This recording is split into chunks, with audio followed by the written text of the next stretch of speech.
We usually treat the Quran as a static artifact, a set of historical reports or biographical accounts fixed in time.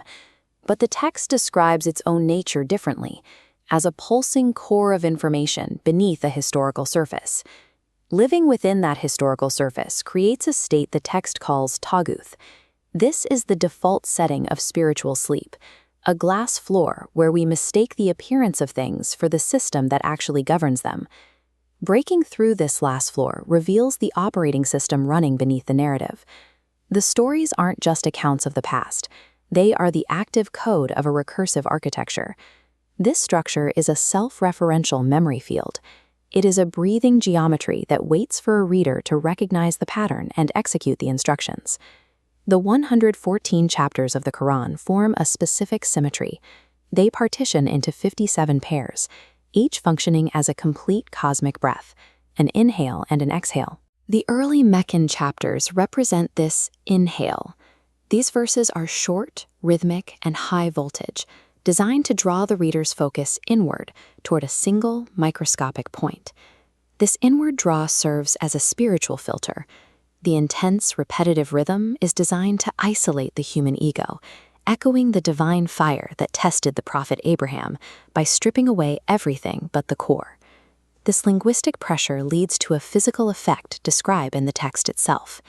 The rapid-fire verses compress the reader's focus, creating a physiological resonance that prepares the body for a shift in perception. The 6,236 verses behave like spiritual DNA. To maintain integrity, this double helix requires a centromere. Without it, the structure fragments into noise, but a specific trigger at chapter 19, verse 12, stabilizes it. The command is, "Take the book with strength." This verse functions as the operational command for the entire system. It is the moment you consciously engage the code to stabilize your path through the world. Gripping this coordinate provides the structural mass needed to resist the material world's entropic drift. It shifts you from a passive listener into an active operator. At this exact coordinate, the direction of the interaction flips. As you hold the 1912 command, the book begins to verify you.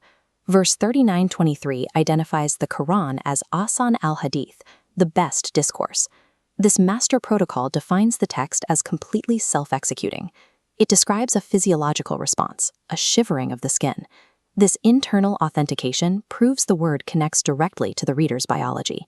In this moment, the system executes the sorting mechanism of verse 56:7.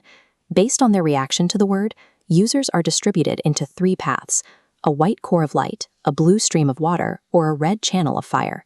During this pause in the cosmic breath, the internal alignment of the reader is established. The reaction to the text determines whether their awareness advances or begins to decay. The tension of the inward draw eventually breaks, and the cosmic exhale begins. This phase releases the energy that was compressed during the Meccan chapters. This phase maps to the Medinan chapters. Where the early verses were short and intense, these later verses are long and expansive, moving outward to build social structures and establish law.